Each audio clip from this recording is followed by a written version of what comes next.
Vamos a hablar de lo que es la progresión tumoral, pero enfocada desde el enfoque de neuroradiología y las imágenes avanzadas que tenemos para descartar esta entidad. Sabemos que los gliomas son los tumores primarios malignos más frecuentes del sistema nervioso central. De entrada sabemos que son tumores, es una enfermedad de muy mal pronóstico en el tiempo, independientemente del grado, ¿cierto? Que la terapia que tenemos actualmente se basa, lo que siempre hemos conocido, en ofrecerle al paciente una buena cirugía con una adecuada resección, y el protocolo pues ya sea de quimioterapia y radioterapia según pues el grado de glioma que tengamos. Pero lo que sí es claro es que independiente del tiempo de supervivencia del paciente es un tumor incurable. Entonces por eso hay que seguirlo en el tiempo y por eso pues es el seguimiento que le damos a estos tumores. Y acá, con ese seguimiento en el tiempo, vienen dos conceptos importantes, que es el concepto de pseudoprogresión y de pseudorespuesta al tratamiento. ¿Listo? Entonces, es importante definir si es una verdadera progresión o si es una pseudoprogresión, ya que así nos evitamos tratamientos erróneos o innecesarios, o suspender también alguna terapia que el paciente sí vaya a necesitar, dado que eso afectaría ya sea la calidad de vida o la supervivencia de esos pacientes. Las pseudoprogresiones, entonces, esos cambios subyacentes que son secundarios a la terapia oncoespecífica, ya sea por la quimioterapia o por la radioterapia, y el que más conocemos, pues, y al que más nos vemos enfrentados en la práctica diaria, es la radionecrosis. Entonces, la radionecrosis se define como una reacción subaguda que se relaciona con el tratamiento. Ya saben, pues con quimioterapia y radioterapia, porque con la temozolomida también hay cambios de pseudoprogresión. Y que puede tener uno deterioro neurológico, ¿cierto?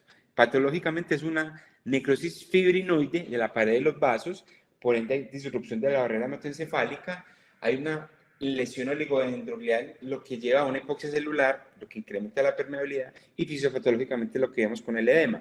Entonces, en la imagen de seguimiento lo que vamos a ver es aumento del edema, aumento de la hiperintensidad ante 2, que incluso se acompaña, como vamos a ver ahorita, de aumento en la captación de contraste, sin eso significar que sea una progresión tumoral, ¿cierto? Sino una pseudo progresión por todos esos campos de radionecrosis. Entonces, el gol estándar es el estudio anatomopatológico, pero como vamos a ver, es algo invasivo y es algo que no hacemos de rutina para enfocar una radionecrosis. Pero la prevalencia, miren que es muy alta. En los pacientes que tratamos con gliomas, hay una prevalencia de radionecrosis del 21 hasta el 47%, dependiendo pues de donde lo miremos.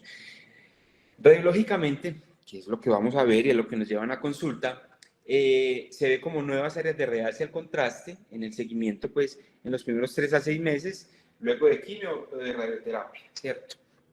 Esto es muy interesante, que los pacientes con la metilación del MGMT o con IDH mutado tienen mayor frecuencia de radionecrosis, pero como lo vimos en la charla del enfoque molecular, se asocian a mayor sobrevida porque se asocian pues, a mejor pronóstico. Entonces, hacen más radionecrosis, pero tienen un poco mejor pronóstico. Listo. ¿Qué es lo que vamos a ver? Cuando el paciente nos llega a consulta, después de que lo operamos, le hicieron el protocolo STUB, por ejemplo, nos llega a la consulta y nos trae una imagen. Vemos una imagen, por ejemplo, una lesión que es hipointensa en T1, hiperintensa en T2 y en el FLAIR, con un realce heterogéneo en medio de contraste. Si vemos hasta aquí, que es como las secuencias clásicas o las secuencias normales pues, de resonancia magnética, cualquier persona podría decir que estamos en presencia de una enfermedad tumoral y que eso puede significar pues, que el paciente está progresando en la enfermedad, ¿cierto? O sea, una progresión del tumor. Pero cuando ya empezamos a meter otras cosas, otras imágenes avanzadas de resonancia, vemos la perfusión, que por ejemplo en la radionecrosis vemos disminución en las secuencias de perfusión, cosa contraria que pasa en las áreas de tumor, porque el tumor tiene neovascularización, entonces allí sí vamos a ver aumento, pero en la radionecrosis hay disminución de la perfusión Y en la espectroscopía vamos a mirar más que todo que tiene disminución de la colina, lo que no pasa en los tumores, o en las zonas de viabilidad tumoral, que hay un pico de colina, y en la radionecrosis hay un pico de lípidos y lactato. ¿Listo? Pues que fisiopatológicamente la radionecrosis se acompaña de ese pico en la espectroscopía. Entonces, este es un caso que nos llegó, un paciente que se operó de un tumor frontal, ¿cierto? Nos llega después de que se le dimos el protocolo STUP, nos llega con esta lesión, ¿cierto? Tenemos una importante zona de edema, tenemos esta lesión acá en el cuerpo calloso, hipointensa en T1, miren el T2 se comporta hiperintensa y también algo heterogéneo en el FLAIR. Si vemos el contraste, vemos que hay un realce heterogéneo, periférico, al medio de contraste. En las secuencias de difusión, vemos acá el B1000 y acá la ADC, vemos que tiene esta hipointensidad acá, con alguna área de restricción a la difusión, pero no es homogénea, que ahorita vamos a ver. Es muy importante tener en cuenta esa distribución de la restricción a la difusión, y vemos cómo en las secuencias de perfusión es completamente caído los niveles de perfusión, o sea, no tiene perfusión, es radionecrosis, no es viabilidad tumoral, listo. Y en la espectroscopía, más o menos acá entre 1.5 partes por millón, están los lípidos y el lactato. Vemos ese pico de lípidos y lactato, lo que nos confirma ese diagnóstico de radionecrosis. Listo. Pero entonces, vamos a definir lo que es la progresión tumoral, que a diferencia de la radionecrosis, como lo acabamos de ver, la verdadera progresión tumoral incluye neovascularización, entonces acá sí vamos a ver aumento en la perfusión, lo que sí tiene proliferación tumoral, proliferación celular y disrupción de la barrera hematoencefálica, entonces va a tener algo más de restricción a la difusión y otros cambios en la espectroscopía, listo. Pero clave tener en cuenta, por ejemplo, que la perfusión es de lo que más sensibilidad y especificidad nos da en el enfoque de la radionecrosis, porque es que si es progresión tumoral, vamos a ver aumento de la perfusión. Y si es radionecrosis, vamos a ver disminución de la perfusión. Perdón. Entonces, al fin, todo esto se vuelve un desafío, ya que tenemos que determinar qué pacientes se benefician, por ejemplo, de una nueva intervención, o si yo voy a reirradiar a un paciente, por ejemplo, con radiocirugía, o si voy a utilizar otro esquema de quimioterapia.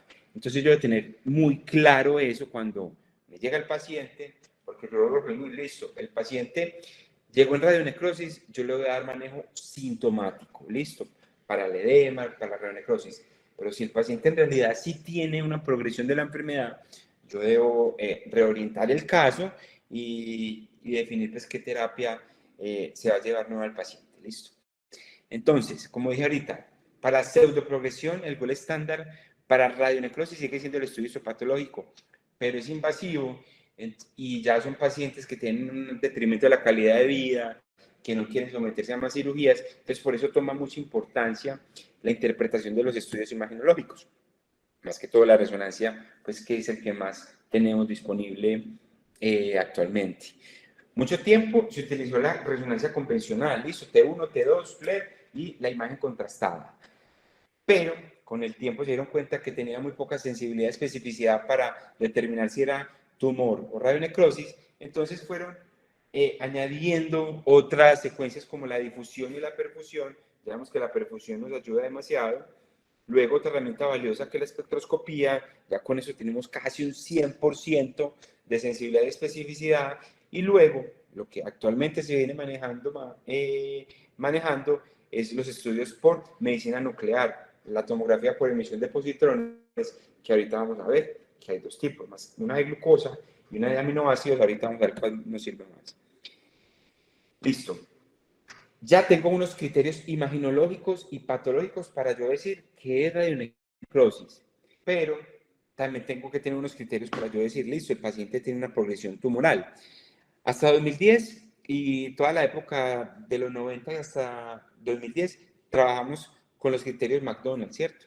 Pero esos criterios básicamente se centraban mucho en la imagen contrastada, en qué tanto creció o qué tanto estuvo estable pues ese tamaño tumoral. Pero en 2010 salen los criterios RANO que determinan la progresión, pero en términos de imagen, o sea, también la imagen contrastada es muy importante, pero también toma en cuenta el estado clínico del paciente, ¿listo? ¿Qué tanto esteroides está utilizando? ¿Qué tanto deterioro de la calidad de vida ha tenido? Y eso es muy importante tenerlo en cuenta. Acá tenemos todos los criterios RANO que nos definen 4 grupos, ¿cierto? Una resección completa, una resección parcial, una enfermedad estable o una progresión de la enfermedad. Listo. Imaginológicamente tenemos que si es resección completa, no tenemos nada de realce al contraste. Una resección parcial disminuyó más del 50% la parte que realzaba. Una enfermedad estable, no alcanzamos a sacar más del 50%, pero no creció más del 25%. Listo. Y una progresión de la enfermedad es cuando hay un aumento en más del 25% de la lesión. Entonces, miren que todo aumento de la lesión tampoco va a significar una progresión de la enfermedad. Listo. Debe ser mayor del 25% para que se considere una verdadera progresión de la enfermedad. Mirar si hay nuevas lesiones, ¿cierto? En la progresión de la enfermedad hay nuevas lesiones, ya sea nuevas lesiones pues focales o ya si estamos en el contexto de un glioblastoma multifocal o multicéntrico. Miren que tiene en cuenta el estado... Sí, ¿aló? ¿Quién está hablando? Gracias. Que tienen en cuenta el estado clínico, si utiliza esteroides o si en realidad el estado neurológico ha estado estable o ha empeorado. Listo. Entonces, ya sabemos qué es radionecrosis, qué es pseudoprogresión y qué es progresión de la enfermedad. Listo. Ahora vamos en el centro de la charla de hoy, que es que vamos a evaluar en las imágenes, qué es lo que vamos a tener en el consultorio en ese momento que el paciente nos lleva en el seguimiento. Básicamente, el paciente siempre nos llega con el CIE de la resonancia. Entonces, ¿qué vamos a ir a ver? Aparte pues del T1, el T2, el PL contrastado, que nos va a mostrar una lesión que está realzando al contraste y una lesión con edema, con aumento del edema. Pero entonces, ¿qué vamos a ver para definir si es progresión o si es pseudoprogresión? Entonces, la difusión. Las secuencias de difusión, más las que conocemos, el DWI, el BMIL o el ADS y el ADC. Entonces, que tenemos en cuenta que la restricción a la difusión es porque en tumores de alta celularidad, como por ejemplo los tumores de alto grado, allí hay restricción a la difusión porque el agua no pasa, porque hay muchas células pues allí agrupadas y toda esa membrana fosfolipídica no deja pasar el agua, entonces por eso se llama restricción a la difusión. Listo. Por ello, en viabilidad tumoral hay mayor intensidad en el BMIL, o sea, mayor restricción a la difusión que en la pseudoprogresión, pero por sí sola, la difusión no me ayuda a hacer un diagnóstico diferencial, ¿listo? Ya que la restricción a la difusión o el movimiento de las moléculas de agua es muy heterogéneo en esas entidades, incluso cambia si el paciente es IDH montado o no, entonces tiene mucha variabilidad. Entonces miren que por ejemplo acá teníamos una lesión, un paciente que se operó y tenía una lesión acá frontoparietal derecha, con edema, realce al contraste, y vemos acá, por ejemplo, en las secuencias de difusión, este es el BMIL, tiene algo de hiperintensidad, pero vamos a ver el mapa ADC y miren que no tiene hipointensidad, entonces no es una verdadera restricción a la difusión, entonces estábamos en el contexto de una radionecrosis. Pero entonces hay un problema, la heterogeneidad que tiene la restricción a la difusión en estas lesiones. Entonces, para eso, los ingenieros pues, biomédicos y toda esta gente, esos físicos que saben de resonancia magnética, se idearon unos software con unos algoritmos matemáticos que el mismo computador ayudaba a hacer otras secuencias. Entonces sacaron esta otra, que es como intravoxel, o sea, como guiar y centrar esa restricción a la difusión en una sola parte del cerebro para evitar todos esos posibles artefactos. Y otra cosa muy importante de esta es que combina imágenes de difusión con perfusión. Entonces me ayuda a evaluar el grado, el pronóstico y la respuesta al tratamiento, ya que si por ejemplo no tengo restricción a la difusión y tengo baja perfusión, quiere decir que no hay viabilidad tumoral. Listo. Esa perfusión que hacen es un arterial speed labeling, que es una perfusión que hacen sin contraste. Esa es la ventaja que va a tener esta, pero técnicamente es difícil de hacer y es muy operador dependiente. El tecnólogo PET imágenes debe estar muy entrenado. Pero faltan más estudios para definir parámetros estándar de este, por eso nuestro medio no se hace mucho y como les dije, la ventaja es que no utiliza contraste. El DTI, que es la misma secuencia que utilizamos para la tractografía, se basa en el mismo principio, ¿sí o qué? Determinar la integridad de las fibras blancas y allí mirar qué tantos cambios hay, ya sea por radionecrosis o por viabilidad tumoral.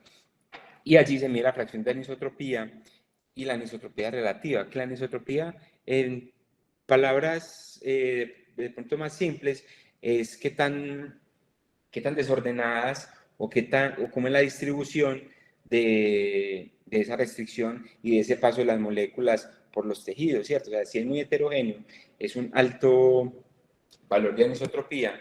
Por eso, entre menor fracción de anisotropía, se ve en la radionecrosis, ¿cierto? Porque tiene menor restricción a la difusión.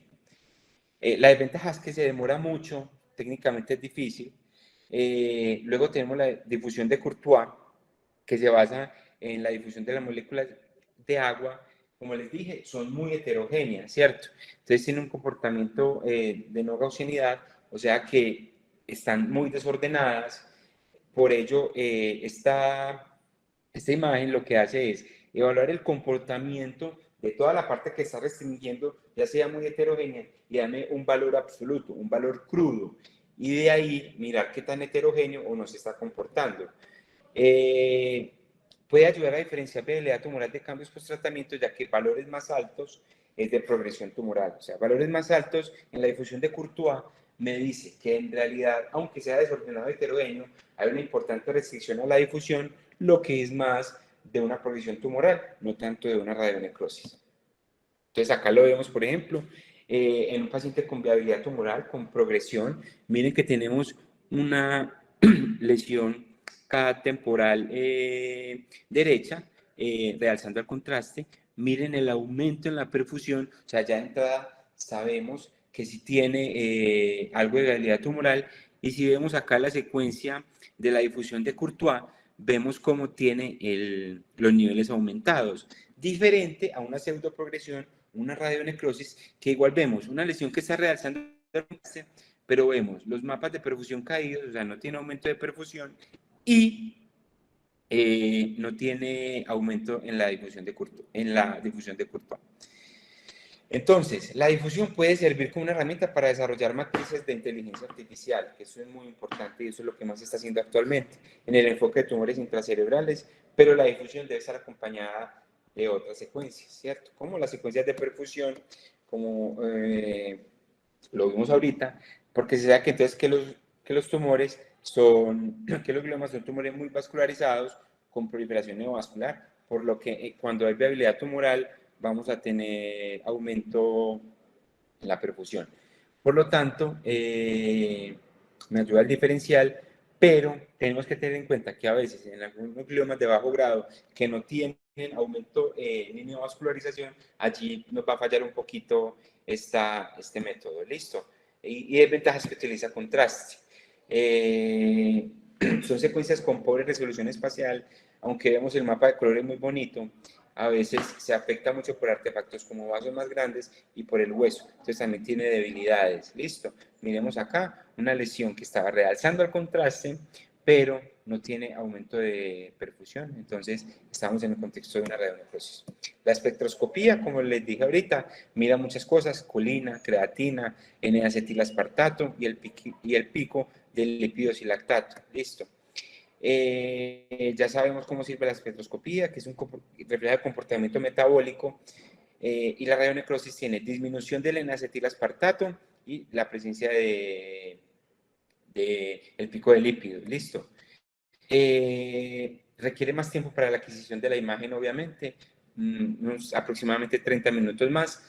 Por ello se debe utilizar también en combinación con otras secuencias porque también tiene muchos artefactos. ya sea lesiones que estén muy hacia la corteza, que pueda tener artefactos del cuero cabelludo, o incluso lesiones que estén cerquita de los ventrículos. Entonces acá vemos cómo tiene el N-acetilaspartato disminuido y vemos el importante pico de lípidos y lactato. Listo, configurando una radionecrosis. Estudios de medicina nuclear, entonces el PET, la tomografía por emisión de positrones, que nos da información metabólica de un tejido, pero utilizando la tasa de captación de materiales radioactivos. Se le inyecta al paciente un metabolito marcado con un isótopo y luego se hace una imagen que va a medir esa lesión que tanto está metabolizando ese metabolito de la redundancia que le inyectamos. Y es una herramienta que me ayuda mucho para diferenciar progresión y cambios post-tratamientos como radionecrosis. El que más se utiliza es este, la de glucosa, fluorodesoxiglucosa, que es el más utilizado. Basado pues en el metabolismo glucolítico que tiene el tumor. Entonces, obviamente, en la lesión tumoral vamos a ver aumento en el metabolismo. Pero la limitación que tiene es que todo el tejido cerebral utiliza glucosa. Entonces, a veces se solapan la lesión con el tejido cerebral, entonces a veces no da una imagen tan precisa. Miren, por ejemplo, acá, en un tumor grado 4 que tiene mucho metabolismo, acá posiblemente sea más claro, ¿cierto? Miren acá esta lesión parietal izquierda.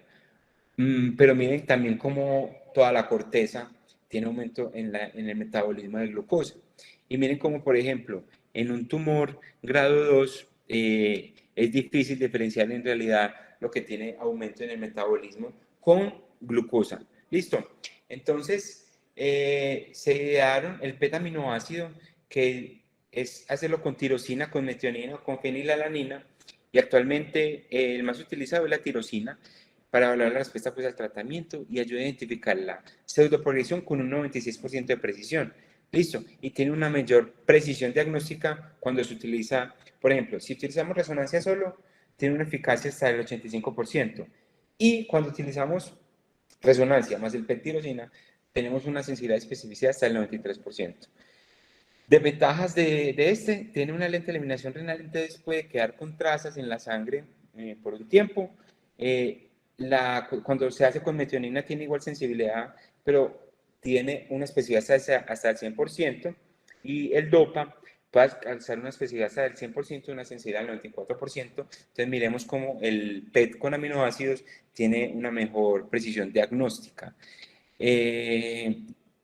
Miremos acá, por ejemplo, cómo esto es previo a la cirugía del paciente, una lesión con un metabolismo aumentado de la tirosina. Miren cómo en realidad el resto del parénquima no tiene un metabolismo importante, el tumor sí. Y miren después de la terapia cómo ese mapa y cómo ese metabolismo disminuyó, ¿cierto? Entonces es muy importante en el seguimiento.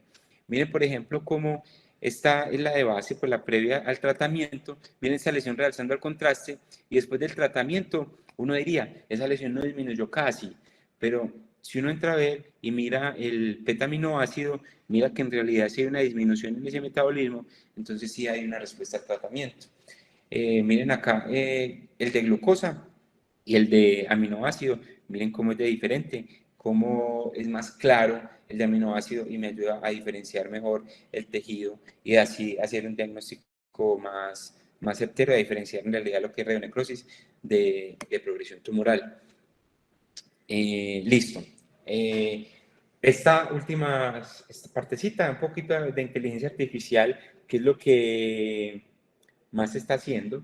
Incluso pues, un profesor de nosotros está trabajando importante con esto, con lo que es inteligencia artificial, machine learning, ¿cierto? Y lo que es un concepto que es la radiómica. Listo. ¿Qué es la radiómica? O sea, integrar lo que es la inteligencia artificial, el machine learning, las redes neuronales, el deep learning, organizar todos esos datos científicos de una manera que tengamos un ordenador que ya sea por métodos algorítmicos me dé un diagnóstico certero, o sea capaz de dar un diagnóstico certero. Entonces la radiómica tiene mucho campo en la neurooncología, con información genómica, epigenética, proteómica y metabólica, y es clave en una medicina de precisión, ¿cierto? Al tener en cuenta todo esto, voy a tener una visión integral de ese tumor y voy a tener una mejor decisión para cada paciente en particular. ¿Listo? Entonces me ayuda a asistir la toma de decisiones clínicas en pacientes con gliomas. Me ayuda a predecir el grado del tumor, a predecir qué tanta supervivencia tiene la inteligencia artificial. Entonces es una predicción basada en algoritmos. Ese es el resumen pues, de lo que queremos hacer. Y evalúa las características difíciles de observar por el ser humano, ¿cierto? Porque a veces es muy difícil tener en cuenta tantas variables. En cambio, con este Machine Learning, con esta inteligencia artificial, es una herramienta que nos ayudaría demasiado. Entonces, por ejemplo, nos ayudaría a determinar si es un paciente con un gloma de bajo grado o de alto grado, no solo histológicamente, sino mirar todos esos marcadores tumorales, toda la imagen, todo el estado clínico del paciente. Y hay estudios que avalan el uso de inteligencia artificial para distinguir lo que es progresión tumoral o de cambios por quimio o radioterapia, o sea, radionecrosis, con una sensibilidad y una especificidad hasta el 93%. Entonces, miren que no es despreciable y es lo que se viene. Listo. Entonces, miren el enfoque que ellos proponen, hacer una imagen tradicional, enfocar al paciente con una resonancia normal, un T1, un T2, un FLER y un contrastado. Luego, ir a mirar las secuencias especiales que tenemos, las secuencias de difusión, de perfusión y la espectroscopía, y al final, con un ordenador, utilizar todo ese Machine Learning para meterle todas las características de imagen, diagnóstico molecular, proteómica, metabólica, con la ayuda pues, de la medicina nuclear, y allí hacer un análisis y darle un manejo más personalizado y más tecnológico al paciente.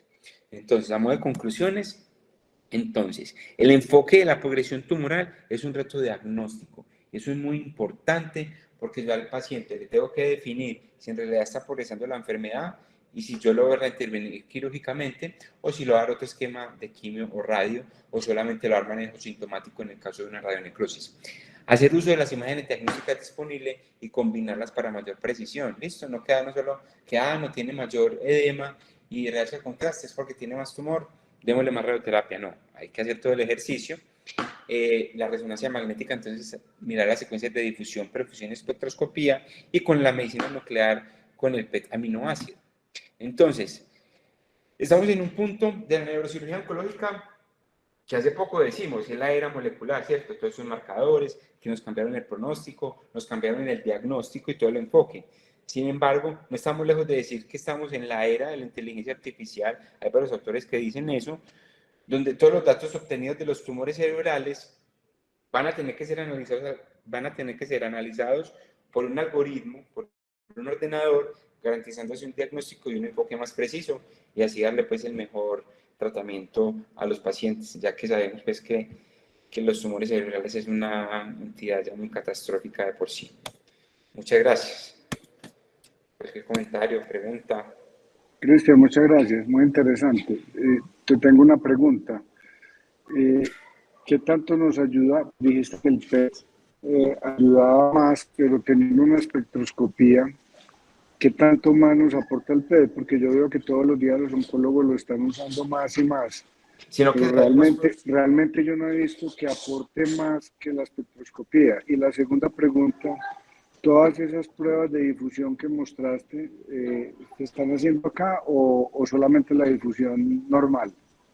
bueno, pues la primera pregunta es que el problema de la radionecrosis es que así sea mucha radionecrosis, siempre va a haber zonas de viabilidad tumoral, ¿cierto? O sea, el glioblastoma es una enfermedad mala, sabemos. Entonces, aparte de la radionecrosis, siempre va a haber viabilidad tumoral. Entonces, es muy importante con el PET saber qué puntos están con aumento del metabolismo para mirar. O sea, no lo voy a volver a operar, pero tengo otra opción, otra herramienta que es, por ejemplo, la radiocirugía. Entonces, saber qué puntos en concreto yo puedo darle radiocirugía sin necesidad pues, de darle otra vez radioterapia holocraniana, que sabemos que es muy deleteria. Eso con eso, entonces, por eso se está utilizando mucho ese PET aminoácido. Y la otra pregunta, ¿cuál era, profe? La otra pregunta se me olvidó. Bueno, que es lo de la difusión. Sí, sí, La la difusión, difusión. solamente tenemos acá, estamos haciendo la normal, porque es que hay que comprar esos software y son caritos. Que yo sepa, en el Pablo y acá todavía no se están haciendo, pero en otras partes sí, pero yo creo pues que con ese PET nos ayudamos mucho, pues teniendo una difusión normal, una perfusión de un PET y la espectroscopía obviamente, con eso podemos hacer un muy buen enfoque, con eso pues los oncólogos, los neuroradiólogos y nosotros tenemos con eso. Y otra pregunta es, ¿cómo pide uno el PET? El PET-CT, ¿uno pide PET-CT con aminoácidos o simplemente pide PET-CT? Si ves PET-CT solamente te lo hacen con glucosa, ¿sí o qué? Pero uno lo pide como PET-tirosina. Ok, yo no tengo más preguntas. Gracias, Cristian. Muchas gracias, profe. ¿Alguna pregunta de alguno de los presentes? Esto sigue siendo un poquito todavía complicado, ¿no, Sí, no, Cristian? la Y lo neuroncología, molecular también. no, la neuroncología sigue siendo una cosa complicada, pero bueno, ahí vamos entendiendo día a día.